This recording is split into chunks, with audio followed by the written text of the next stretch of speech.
quiero hacer una exposición de mi artículo filosófico concerniente a la posibilidad de hacer una lectura desde la realidad colombiana, desde nuestra actualidad económica, cultural, política y social, desde los textos de Aristóteles y básicamente desde la posición ético y política de Aristóteles.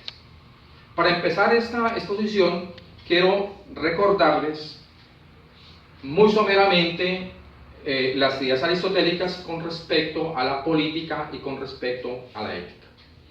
De Aristóteles, digamos que para mi gusto es el filósofo más grande que ha tenido la humanidad, y en su contexto, con bajísima tecnología y con poquísima información, fue capaz de encontrar verdades, de interpretar las realidades que en su momento se le presentaron.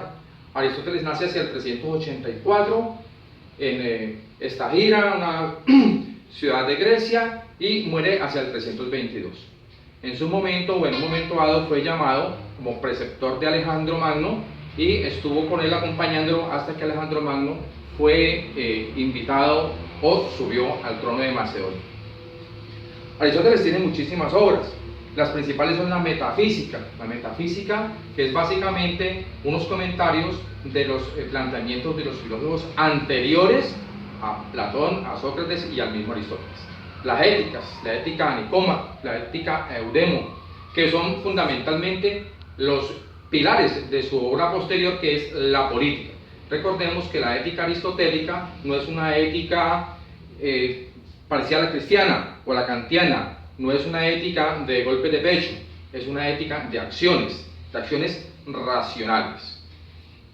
Aristóteles no distingue claramente la ética de la política. De hecho, el bien que busca la ética, se explicará más adelante, es la política. Otras obras de Aristóteles que ahora nos parecen graciosas en el siglo XXI, como la física y la poética, son meramente especulativas, y se extraña que Aristóteles, que fue el precursor de la observación, del empirismo, de la disertación científica con base en hechos, haya hecho todo un armatoste de física y se haya alejado tanto de los experimentos. Pero es perfectamente comprensible, entendiendo su entorno y lo disponible en la época. Aristóteles define la filosofía como la ciencia de las primeras cosas. Para Aristóteles, la filosofía es aquella rama del saber, aquella tendencia a encontrar lo fundamental de las cosas, que es lo trascendente de las cosas. Hasta ahora la filosofía sigue buscando ese trascendente de las cosas. Con el pasar de los siglos, ese trascendente ha ido cambiando. Inicialmente la filosofía, en el momento aristotélico, es una filosofía que une la filosofía natural, la física, la biología, la política, la ética, la justicia. Hoy por hoy se han separado muchas ramas, bien por los avances en las ciencias sociales, bien por los avances en las ciencias naturales. Ya hoy la psicología, la economía hacen ramas del conocimiento perfectamente independizadas. Entonces vamos a ver la ética aristotélica básicamente en qué consiste. Aristóteles lo primero que hace es que centra la mirada, la observación en el hombre. El hombre es el centro del razonamiento aristotélico. Para Aristóteles, el hombre es un ser racional, un ser que piensa, que sus actos están condicionados más que por naturaleza por su voluntad. Aristóteles distingue en el mundo lo que llaman las pasiones y las acciones. ¿Qué son las pasiones? Aquellas cosas que pasan, de las cuales el hombre no es responsable. Por ejemplo, la lluvia, por ejemplo, el día y la noche, por ejemplo, las estaciones. El hombre no puede hacer nada, y lo que le pasa al hombre, y las cosas de que el hombre no es responsable de que le pasen, son las pasiones. Ahora bien, además de las pasiones, Aristóteles dice que existen las acciones. Las acciones son aquellas cosas que el hombre, por su propia voluntad, por su inteligencia, por su raciocinio, hace. ¿Y con qué hace o hacia qué dirige esas acciones? Hacia las pasiones. Hacia las pasiones dirige el hombre sus acciones. ¿Y entonces qué es la felicidad? Pues la felicidad son todas esas cosas que hacemos virtuosas, todas las cosas que hacemos prudentemente con respecto a las pasiones. Las virtudes morales son para Aristóteles aquellas acciones correctas que nos llevan a la felicidad. Todo lo que hace el hombre lo hace por algo. El hombre no hace absolutamente nada que no le ofrezca un beneficio. Y ese beneficio se llama un bien. Pero ¿para qué el hombre adquiere ese bien? Ese bien que adquiere el hombre, ese fin que alcanza con sus acciones, no es más que un medio para alcanzar otro fin más grande. Finalmente se quiere llegar teleológicamente a un bien supremo, a un bien que no derive en otro bien, a un fin que sea el fin máximo. Y ese fin máximo para Aristóteles es la felicidad.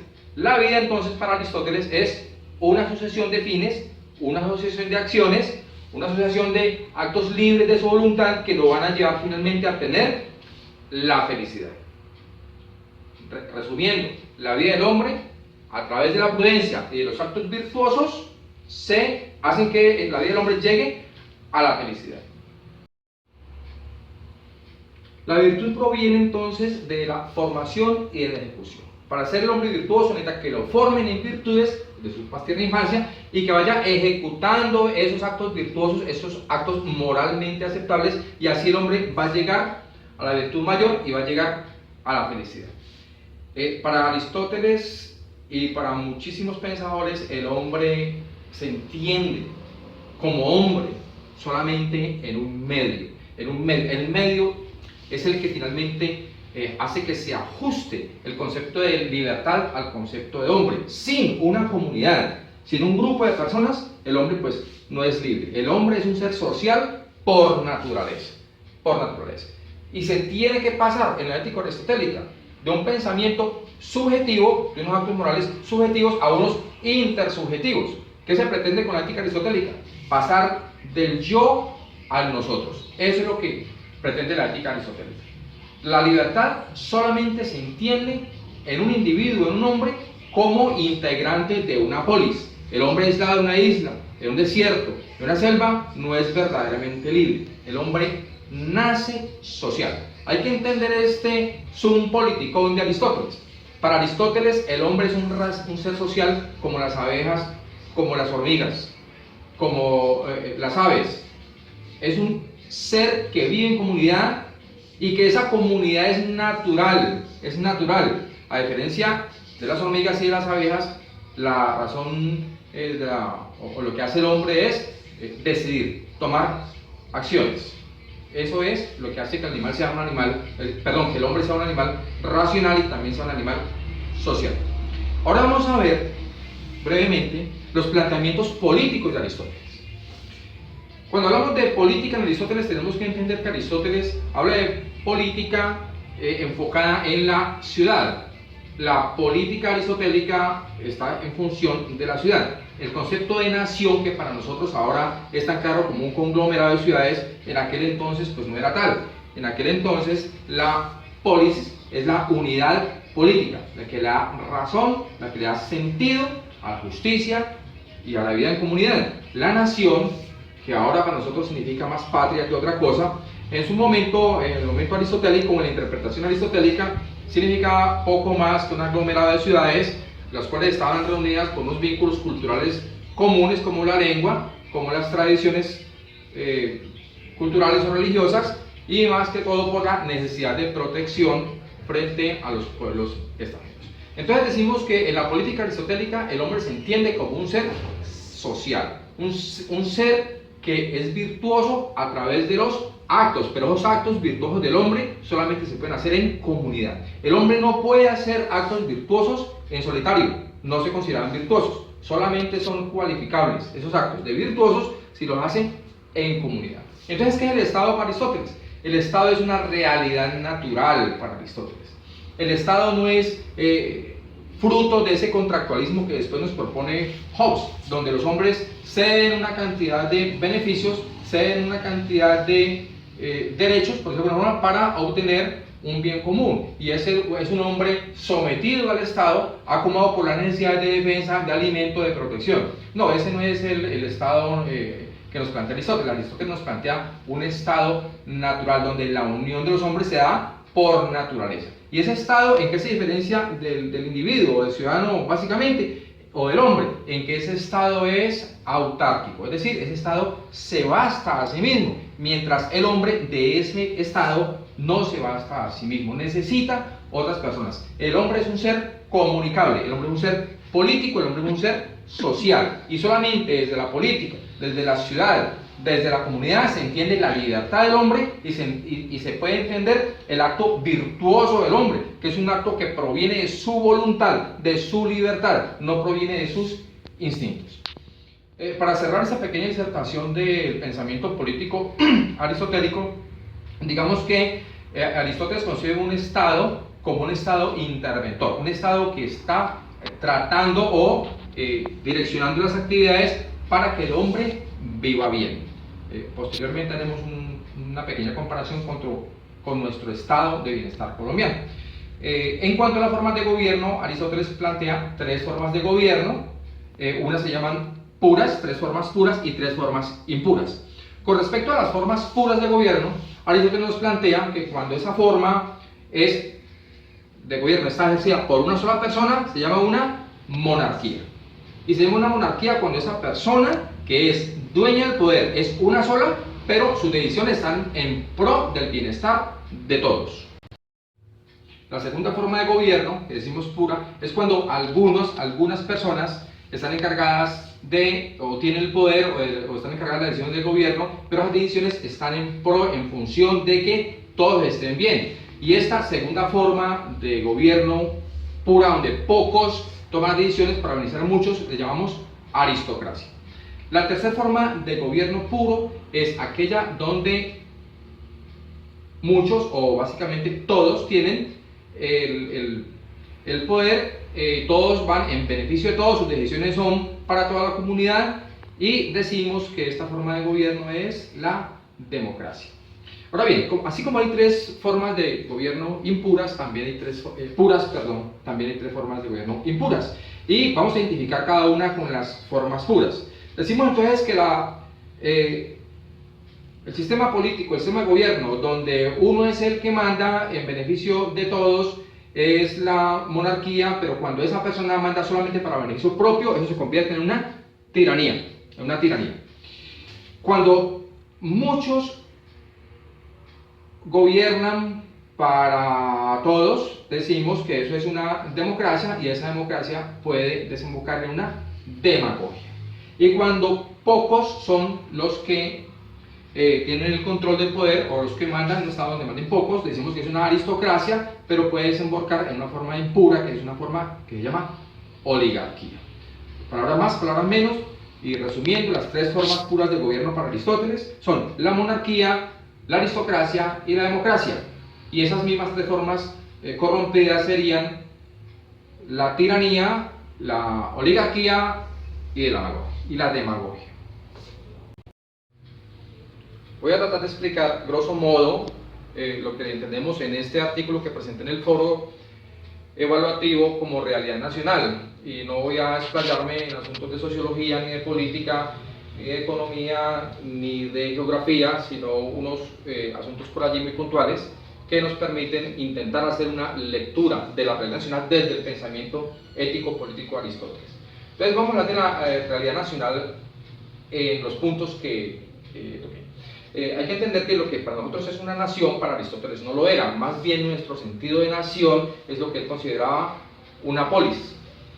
A ver, ¿qué está pasando en Colombia hoy por hoy? Tenemos una nación completamente pobre, al borde del colapso.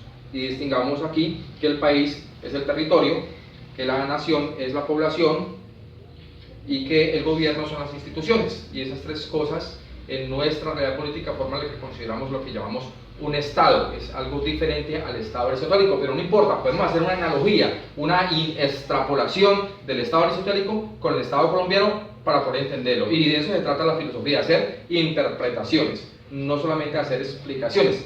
Recordemos que la filosofía, como la cumbre de las ciencias sociales, de las ciencias humanas, se dedica a la interpretación, al dar sentido, y no a las explicaciones, porque las explicaciones se encargará la sociología y las demás ciencias naturales. Entonces, ¿qué está pasando en Colombia? Tenemos unos indicadores que describen claramente que tenemos unos problemas terribles en los sistemas económicos, culturales, políticos y sociales. El primer caso grave que tenemos fácilmente mostrable es la corrupción. Los indicadores de los organismos internacionales y de organizaciones no gubernamentales, están indicando que somos uno de los 5 países más corruptos del mundo. y decir que somos uno de los 5 países más corruptos del mundo, entre casi 200 países, pues no es un sitio que nos llene de orgullo. Otro indicador que nos está mostrando unas cifras bastante preocupantes es el IPC, el indicador de precios al consumidor. Está mostrando que la canasta familiar, los colombianos en promedio, no están alcanzando con su nivel de ingresos a cubrir sus necesidades básicas. Y Colombia tiene unos índices de pobreza altísimos, entendiendo como pobreza extrema aquellas personas o aquellas comunidades donde al menos 2 necesidades básicas insatisfechas no están cubiertas. El índice de Gini, o el índice de Gini, como se prefiera, es un indicador que nos dice de qué tamaño es la brecha social. Y ese indicador va de 0 a 1, diciendo que 1 es una brecha absoluta y 0 es una brecha nula. Nosotros estamos en 0.53% aproximadamente, lo que es vergonzoso. Nuevamente ocupamos los nuevos primeros lugares, los mejores o los lugares número 1 a nivel mundial, cosa que es absolutamente terrible. No hemos logrado cerrar la brecha social. Un indicador que nos está mostrando cómo está la distribución del ingreso en Colombia es la curva de Lorenz. La curva de Lorenz nos está mostrando qué porcentaje de la población tiene qué cantidad de ingreso. Y en Colombia, la tenencia de tierras, el monopolio de la banca, el monopolio de la industria, el monopolio de las comunicaciones, nos está mostrando unas cifras aterradoras. La más aterradora es la tenencia de la tierra, donde el 0.4% de la población tiene cerca del 50% de las tierras. No hay que ser un especialista en estadística ni en economía para entender que estos indicadores nos están diciendo que Colombia tiene unos problemas bastante graves. Ahora bien, Aristóteles hablaba de que el Estado debería o debe propender por el bienestar de los súbditos, es decir, su polis, en su momento, para nosotros el Estado, para nosotros la nación, debe procurar tener contentos o buscar la felicidad de sus ciudadanos. Pues acá, al menos teóricamente, aparece algo similar. Las políticas económicas del gobierno nacional buscan, al menos en teoría, paliar los grandes problemas, las grandes deficiencias que tenemos en los asuntos económicos, sociales y culturales. Las políticas económicas del gobierno, que básicamente es la política fiscal, que son impuestos, que lo maneja el Ministerio de Hacienda, la política monetaria, la política cambiaria, la política de precios, la política de salarios y la política social, están buscando o tienden a, al menos teóricamente, solucionar los problemas de los colombianos, que es lo que propone Aristóteles en su Estado. Sin embargo, el contexto de Aristóteles no le permitía entender lo que ahora nosotros en siglo XXI podemos entender, que es que las leyes y las constituciones no se hacen de acuerdo a las necesidades de los pueblos, sino de acuerdo a la división de los poderes que hay dentro de esos pueblos. Aristóteles analizó muchas constituciones con su grupo en su escuela, en el liceo, y esas constituciones estaban hechas por una o pocas personas, y eso significaba que esa persona estaba básicamente aislada del poder, o no era el poder lo que dirigía ese tipo de legislaciones. Ya Ferdinand Lasalle explica en su obra que es una constitución, que la constitución y las leyes, que son finalmente las que hacen el ordenamiento jurídico, las que direccionan la política, el comportamiento de los ciudadanos, pues están formadas por no más que una colcha de retazos de poderes. Así nuestra constitución del 91 no es más que una colcha de retazos de los poderes en su momento, los estudiantes, los trabajadores, los profesores, los empresarios, los terratenientes, los militares y por supuesto el grupo criminal de Colombia, la izquierda armada, los grupos paramilitares en su momento, y los narcotraficantes y la minería ilegal pusieron sus cuotas en la constitución colombiana.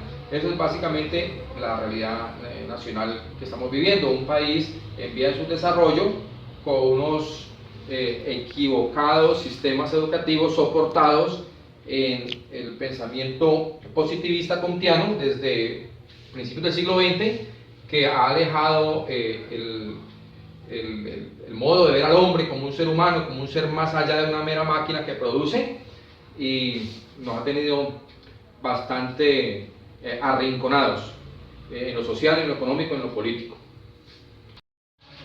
Ahora bien, tratar de leer la realidad nacional o las eventuales soluciones a los problemas nacionales desde la ética aristotélica y desde la política aristotélica es una empresa un poco quijotesca, pero pues vale la pena intentarlo al menos.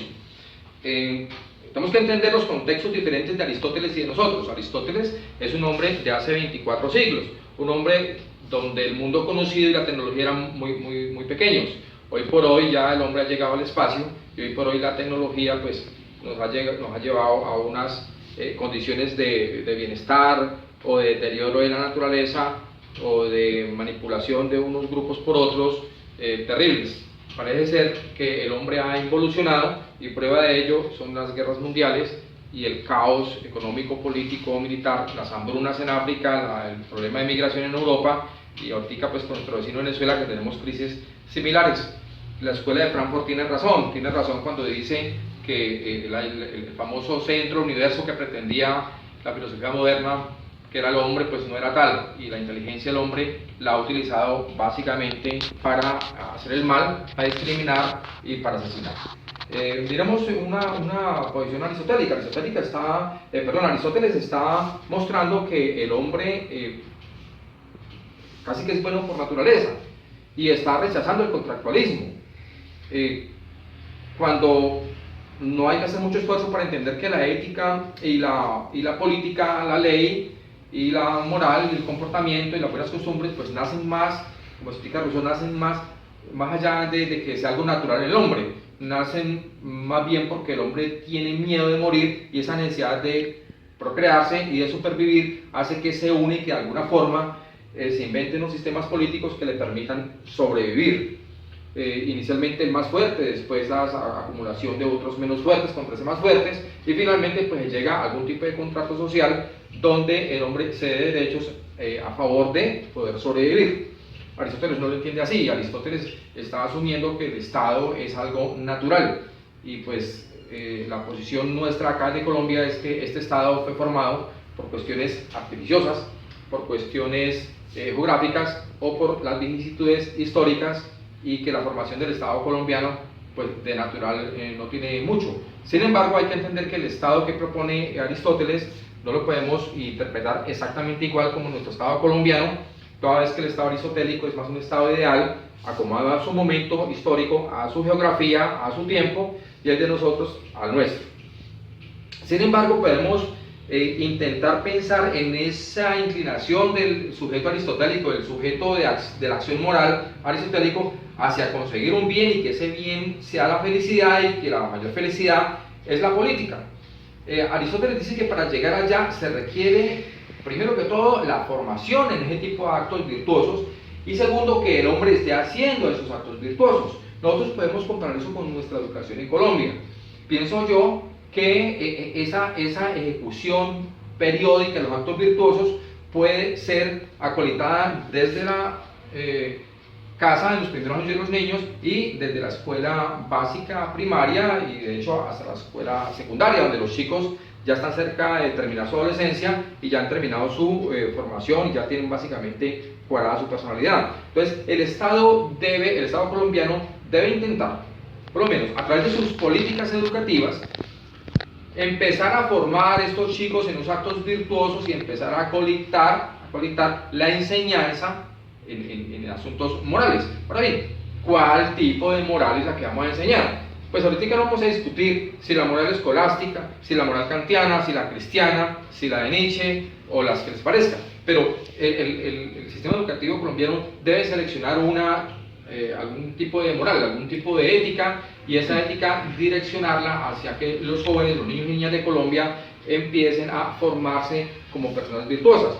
Y las personas virtuosas, además de que tengan las competencias en ciencias naturales, en cultura, en arte y en deporte, deben tener las competencias ciudadanas, deben tener las competencias políticas, porque si no existen las competencias, los hombres van a ser en asuntos políticos poco más que animales, poco más que vegetales y no van a tener la concienciación necesaria para sacar el país. Este país se puede cambiar a través del voto, a través de la participación ciudadana, pero esa participación ciudadana requiere, como dice Aristóteles, unos actos repetitivos, una formación en virtudes, y esa formación en virtudes no se está viendo reflejada en la educación de los jóvenes colombianos. Es bastante utópico suponer que una población mal formada pueda llegar a hacer buenas elecciones en asuntos políticos.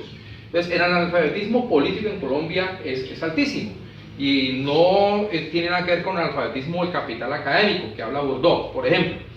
Hoy por hoy encontramos en Colombia casi que los tres tipos de gobierno aristotélicos. Encontramos una monarquía donde algunas personas hacen y deshacen lo que les parezca, y ese tipo de personas están en las industrias, por ejemplo, o están en la milicia, por ejemplo, o están en el gobierno, o están como dueños de las tierras. Y estos señores monarcas, por ejemplo los monarcas de las tierras en el Valle del Cauca, o por ejemplo los monarcas de los tierras en el Magdalena Medio, o por ejemplo los monarcas de las minas en el Amazonas, pues están haciendo lo que les parece solamente para ellos. Entonces uno puede encontrar monarquías en Colombia deterioradas, mejor tiranías en Colombia. Encontramos en algunas partes unos conciliábulos que se han formado en Colombia que son unas oligarquías completas. Encontramos que el Ministerio de Educación Nacional es una oligarquía. Muchísimas personas nos beneficiamos o nos afectamos por las decisiones del Ministerio de Educación Nacional, y el Ministerio de Educación Nacional hoy por hoy es una oligarquía. En el Valle del Cauca, por ejemplo, existe una oligarquía con respecto a la política local y con respecto a la tenencia de tierras. 220.000 hectáreas de caña pertenecen a no más de 10 familias. Y eso es un reflejo clarito de lo que está proponiendo Aristóteles como una forma corrupta, una forma impura de gobierno. Y ahora llegamos al caso extremo, a la democracia. La democracia que nos están diciendo que es el poder del pueblo, por el pueblo y para el pueblo, que por allá lo dijo, quizá fue Lincoln, pues aquí se ha convertido en una demagogia, y hoy por hoy el voto de esa persona analfabeta políticamente, o de esa persona analfabeta en competencias ciudadanas, pues ese voto vale tanto en un disfraz, en una parodia de democracia, que las personas que se han formado en estos asuntos políticos, o que han tenido la oportunidad o el deber o la obligación de formarse en competencias ciudadanas y en competencias políticas, y hoy pero no se distingue el voto de esa persona, de ese criminal, de esa persona que vende su voto, de la persona que tiene una conciencia de patria, un dolor de patria. Entonces, estos señores políticos que ejercen la política, no los politólogos que la estudian, sino los políticos que ejercen la política, han convertido esta democracia colombiana en una demagogia, donde se hace creer al pueblo que tiene el poder, pero solamente son utilizados para unos votos y para legalizar frente a las reglas de juego y ante la comunidad internacional una oligarquía o una tiranía. ¿Qué diría Aristóteles con respecto a esto? Pues seguramente pretendería una forma nueva de estructurar el sistema educativo para tratar de paliar los problemas que traen estas formas impuras de gobierno, y para tratar de redireccionar el Estado a través de la educación y a través de la formación en valores ciudadanos y en competencias políticas.